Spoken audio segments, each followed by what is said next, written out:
Assalamualaikum warahmatullahi wabarakatuh. Kembali lagi di channel Arta Ar-Rasyid. Kali ini kita akan membahas mengenai prediksi soal TAM tes akhir modul pedagogik pendidikan agama Islam. Oke, langsung saja dimulai dari soal nomor 1. Bagaimana penerapan PBL pada pelajaran PAI tentang toleransi beragama dapat membantu siswa dalam mengembangkan keterampilan berpikir kritis dan menyelesaikan masalah yang berkaitan dengan isu sosial. A. PBL dapat membantu siswa hanya dalam hal penguasaan materi ajaran Islam secara teoritis tanpa mengaitkannya dengan isu sosial yang lebih luas. B. PBL memungkinkan siswa untuk bekerja dalam kelompok untuk mendiskusikan masalah sosial, mengidentifikasi solusi, dan menganalisis dampak dari berbagai pandangan agama terkait toleransi. C. PBL lebih fokus pada penyelesaian soal-soal agama yang bersifat teknis seperti ibadah tanpa mengaitkan dengan isu sosial seperti toleransi beragama. D. PBL hanya efektif untuk mengajarkan konsep-konsep agama dalam bentuk yang lebih praktis, bukan untuk isu-isu sosial seperti toleransi beragama. E.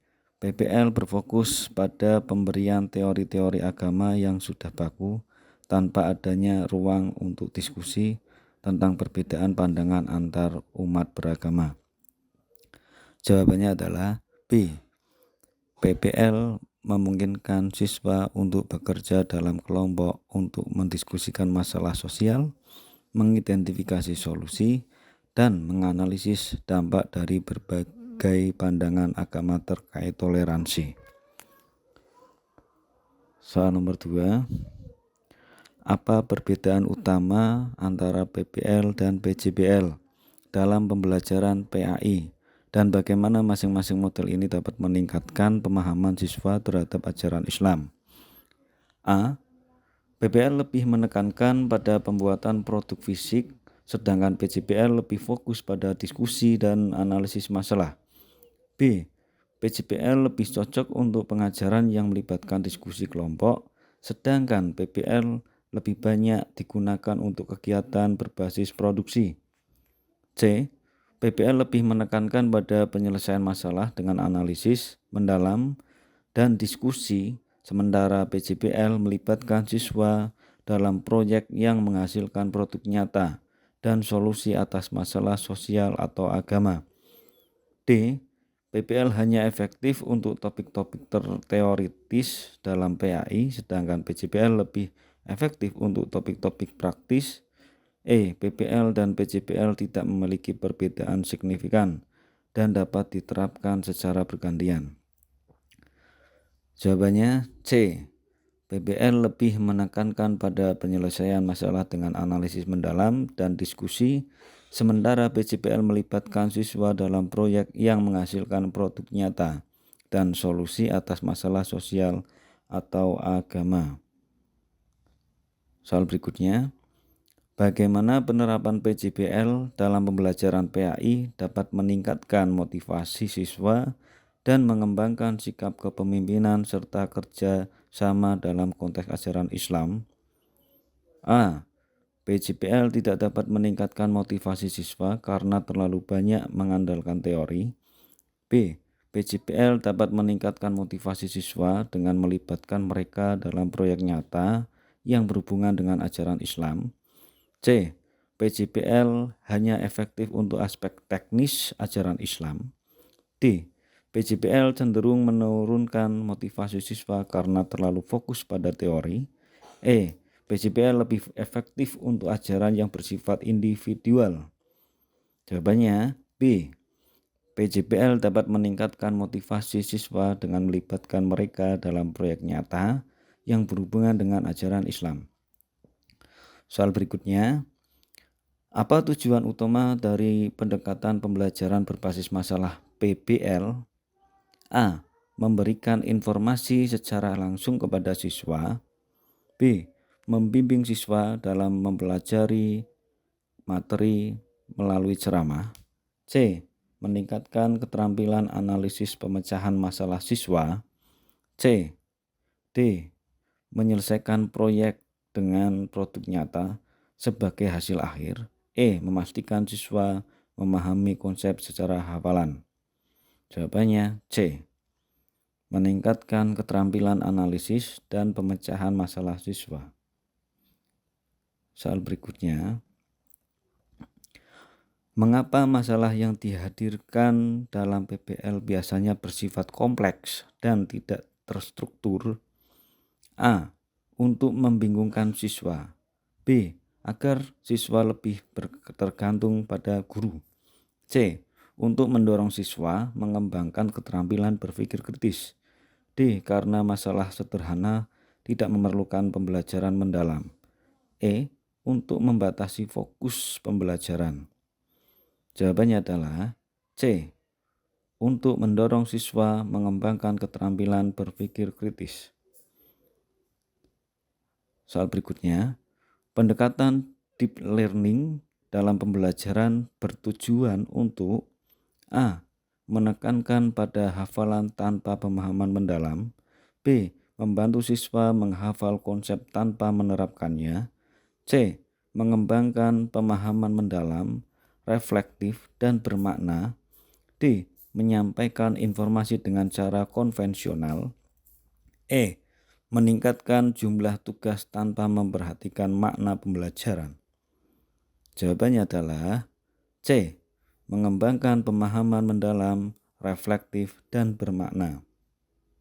Soal berikutnya, dalam mindful learning, siswa diajak untuk A. Menghafal materi sebanyak mungkin. B. Fokus pada kesadaran penuh dalam proses belajar. C. Mengabaikan pengalaman pribadi dalam memahami konsep. D.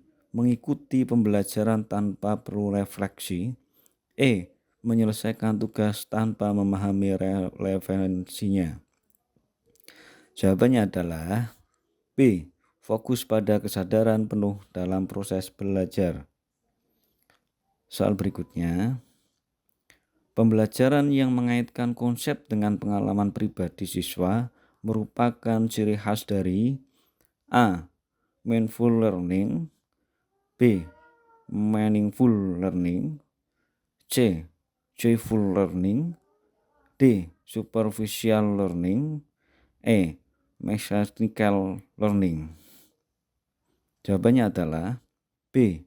Meaningful learning.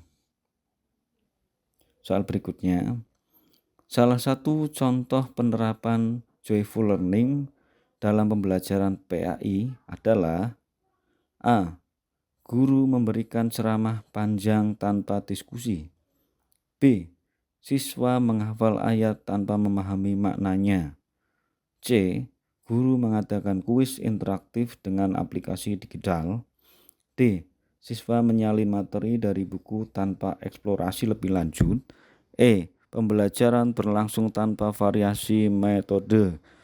Jawabannya adalah C. Guru mengadakan kuis interaktif dengan aplikasi digital. Soal berikutnya, tahap awal dalam sintaks pembelajaran berbasis deep learning dalam PAI adalah A. Menyampaikan materi langsung tanpa refleksi. B. Memulai pembelajaran dengan latihan mindfulness dan refleksi. C. Memberikan tugas tanpa penjelasan konsep. D. Mengakhiri pembelajaran dengan kuis saja. E. Langsung memberikan ujian tanpa diskusi. Jawabannya adalah memulai pembelajaran dengan latihan mindfulness dan refleksi. Soal berikutnya, Prayitno 2004 mendefinisikan layanan bimbingan konseling sebagai proses pemberian bantuan oleh konselor kepada individu untuk mencapai perkembangan optimal dan memecahkan masalah yang dihadapinya secara mandiri. Selain itu, layanan ini juga diharapkan dapat membantu individu memahami dirinya sendiri serta lingkungannya. Seperti yang dijelaskan oleh Gibson dan Mitchell 2003, apa tujuan utama layanan bimbingan konseling berdasarkan definisi yang disampaikan oleh para ahli? A. Membantu individu menemukan pekerjaan yang sesuai. B.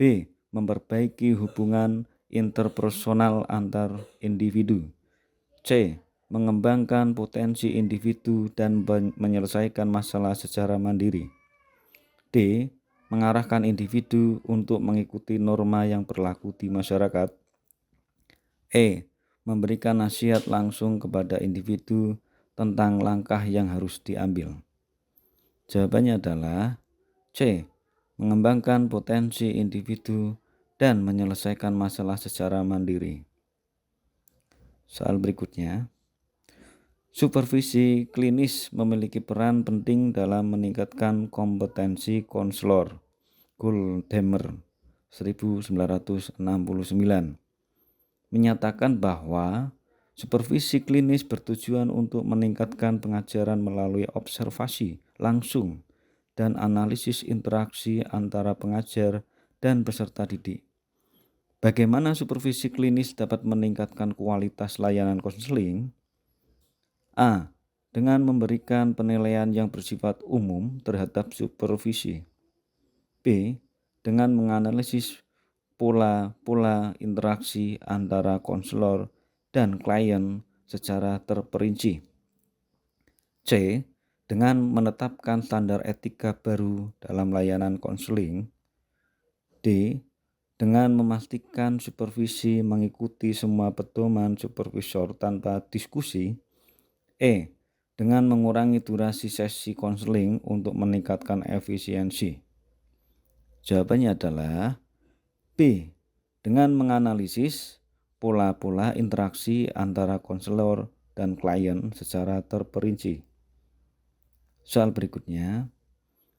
Pendekatan reflektif dalam supervisi klinis mendorong supervisi untuk merefleksikan pengalaman mereka secara kritis. Hal ini membantu mereka memahami kekuatan dan kelemahan dalam praktek konseling, sekaligus meningkatkan kualitas layanan. Mengapa refleksi menjadi bagian penting dalam supervisi klinis? A. Karena refleksi membuat supervisi sepenuhnya bergantung pada supervisor. B. Karena refleksi memungkinkan supervisi mengenali area pengembangan pribadi dan profesional. C. Karena refleksi menghilangkan kebutuhan untuk menerima umpan balik dari supervisor. D. Karena refleksi fokus pada mencari kelemahan tanpa memperhatikan kekuatan. E. Karena refleksi hanya dilakukan untuk mengevaluasi keberhasilan supervisi. Jawabannya adalah B. Karena refleksi memungkinkan supervisi mengenali area, mengembangkan pribadi, dan profesional. Soal berikutnya. Strategi sandwich feedback digunakan dalam supervisi klinis untuk memberikan umpan balik yang konstruktif. Strategi ini diawali dengan menyampaikan aspek positif, diikuti oleh area perbaikan, dan ditutup dengan dorongan atau apresiasi tambahan. Apa manfaat utama penggunaan strategi sandwich feedback dalam supervisi klinis? A. Meningkatkan jumlah kritik yang dapat diberikan kepada supervisi. B. Mengurangi kebutuhan untuk memberikan umpan balik positif. C. Meningkatkan motivasi supervisi dengan memberikan umpan balik dalam suasana mendukung. D. Memastikan supervisi menerima kritik dengan tekanan yang lebih besar. E. Menghindari penyampaian umpan balik negatif kepada supervisi. Jawabannya adalah C. Meningkatkan motivasi supervisi dengan memberikan umpan balik dalam suasana mendukung. Soal berikutnya. Teori bimbingan konseling yang menekankan pentingnya memahami kebutuhan emosional dan spiritual siswa dalam pembelajaran PAI adalah A. Teori behavioristik, B. Teori humanistik, C. Teori kognitif, D. Teori konstruktivistik, E. Teori psikoanalisis. Jawabannya adalah B. Teori humanistik. Soal berikutnya, pendidikan inklusi berfokus pada mengakomodasi kebutuhan semua siswa, termasuk anak-anak berkebutuhan khusus atau ABK, dalam satu lingkungan belajar yang sama. Prinsip utama pendidikan inklusi adalah kesetaraan dan penghargaan terhadap keberagaman yang memungkinkan setiap siswa tanpa memandang latar belakang, kemampuan, atau kondisi fisik untuk berpartisipasi penuh dalam proses pembelajaran. Dalam implementasinya, pendidikan inklusi mengadaptasi kurikulum, metode pembelajaran, dan evaluasi agar sesuai dengan kebutuhan siswa yang beragam. Berdasarkan prinsip-prinsip yang dijelaskan dalam makalah di atas, manakah dari pernyataan berikut yang paling menggambarkan tujuan utama pendidikan inklusi? A. Meningkatkan kemampuan akademik siswa dengan mengurangi perbedaan antara mereka. B. Menyediakan pendidikan berkualitas yang berfokus pada pendidikan anak-anak kebutuhan khusus. C. Memberikan kesempatan yang sama bagi semua siswa untuk belajar bersama tanpa memandang perbedaan mereka. D. Menyediakan kurikulum yang lebih sederhana untuk siswa dengan kebutuhan khusus. E. Meningkatkan penggunaan teknologi untuk siswa dengan disabilitas. Jawabannya adalah C. Memberikan kesempatan yang sama bagi semua siswa untuk belajar bersama tanpa memandang perbedaan mereka.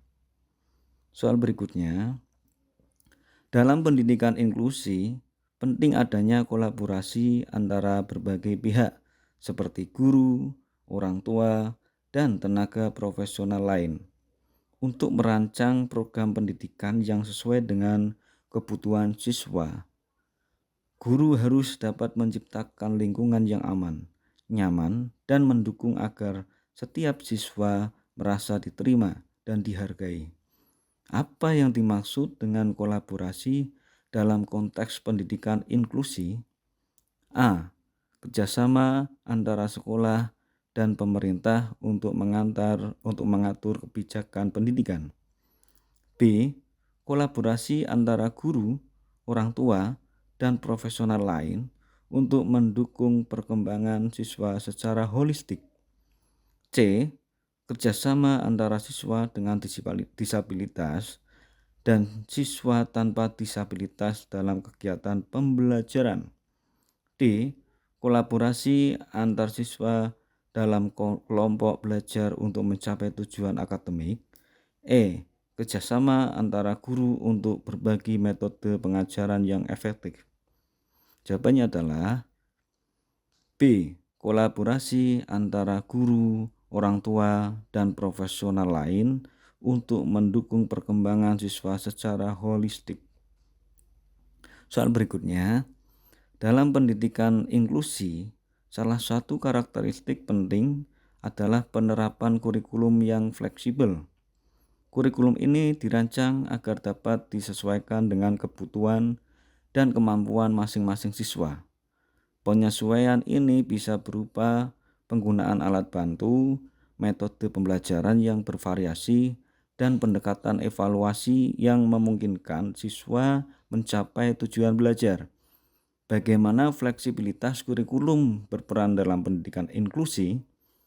A. Menyederhanakan pembelajaran untuk siswa dengan kebutuhan khusus. B. Menyesuaikan pembelajaran agar dapat diakses oleh semua siswa sesuai dengan kebutuhan individu mereka. C. meningkatkan penggunaan ujian standar untuk semua siswa. D. Memperkenalkan kurikulum yang sama untuk semua siswa tanpa penyesuaian. E. Meningkatkan kesulitan materi untuk siswa dengan kemampuan lebih tinggi. Jawabannya adalah B. Menyesuaikan pembelajaran agar dapat diakses oleh semua siswa sesuai dengan kebutuhan individu mereka. Soal berikutnya, pendidikan inklusi juga berfokus pada pengembangan sikap positif terhadap keberagaman di kalangan siswa. Melalui kegiatan belajar bersama, siswa dapat belajar untuk menghargai perbedaan, bekerja sama, dan mengembangkan empati terhadap orang lain. Ini penting dalam membentuk masyarakat yang inklusif dan berkeadilan. Apa dampak utama yang diharapkan dari pengembangan sikap positif terhadap keberagaman dalam pendidikan inklusi? A. Meningkatkan kinerja akademik siswa tanpa memperhatikan perbedaan mereka. B. Menghasilkan siswa yang mampu beradaptasi dengan kurikulum yang lebih ketat. C. Membentuk individu yang mandiri dan percaya diri tanpa memperhatikan keberagaman. D. Membangun masyarakat yang lebih inklusif dan menghargai perbedaan melalui empati dan kerjasama. E. Menyederhanakan pembelajaran agar lebih mudah diterima oleh semua siswa. Jawabannya adalah D. Membangun masyarakat yang lebih inklusif dan menghargai perbedaan melalui empati dan kerjasama. Soal berikutnya, dalam menerapkan pendidikan inklusi dalam pembelajaran pendidikan agama Islam, seorang guru harus menyesuaikan metode pengajarannya agar dapat mengakomodasi semua siswa. Manakah strategi berikut yang paling sesuai dengan pendekatan pembelajaran diferensiasi dalam kelas inklusi? A. Memberikan tugas yang sama kepada semua siswa agar mereka memiliki pemahaman yang seragam. B.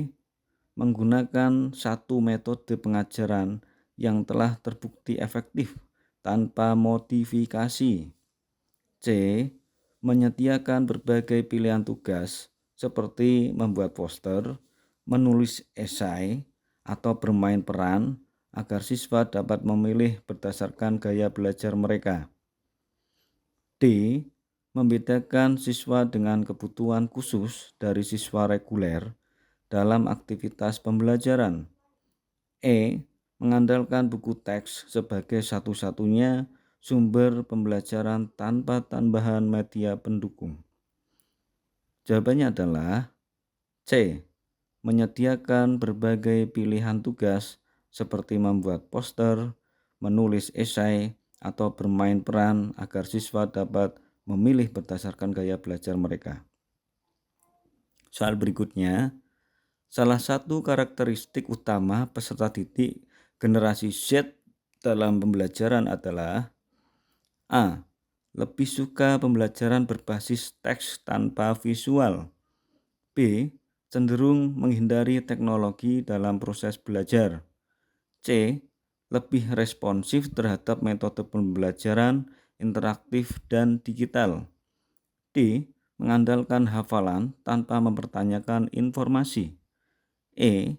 Tidak tertarik dengan pembelajaran berbasis proyek dan kolaboratif. Jawabannya adalah C. Lebih responsif terhadap metode pembelajaran interaktif dan digital. Soal berikutnya, generasi Alpha memiliki kecenderungan belajar yang berbeda dari generasi Z karena A. Mereka lebih terbiasa dengan kecerdasan buatan dan teknologi berbasis suara. B. Mereka lebih suka metode ceramah dibandingkan pembelajaran digital. C. Mereka lebih mengandalkan buku cetak daripada media elektronik. D. Mereka lebih memilih interaksi tatap muka daripada pembelajaran daring. E. mereka memiliki rentang perhatian yang lebih lama dibandingkan generasi Z? Jawabannya adalah A. Mereka lebih terbiasa dengan kecerdasan buatan dan teknologi berbasis suara. Soal berikutnya, dalam mengajar peserta didik generasi Z dan Alpha, guru PAI menghadapi tantangan utama berupa A. Kesulitan dalam menghafalkan materi agama. B. Kurangnya keterampilan menggunakan teknologi dalam pembelajaran. C. Rendahnya minat mereka dalam berinteraksi dengan teknologi. D. Tidak adanya perbedaan cara berpikir antara generasi Z dan Alpha. E. Rendahnya kreativitas siswa dalam mengembangkan pemikiran kritis. Jawabannya adalah B.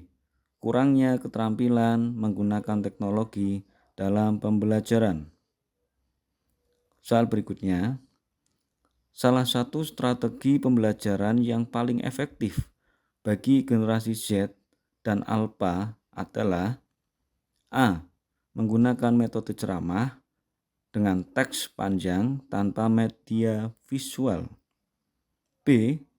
Memanfaatkan teknologi digital seperti video interaktif, gamifikasi, dan platform daring. C.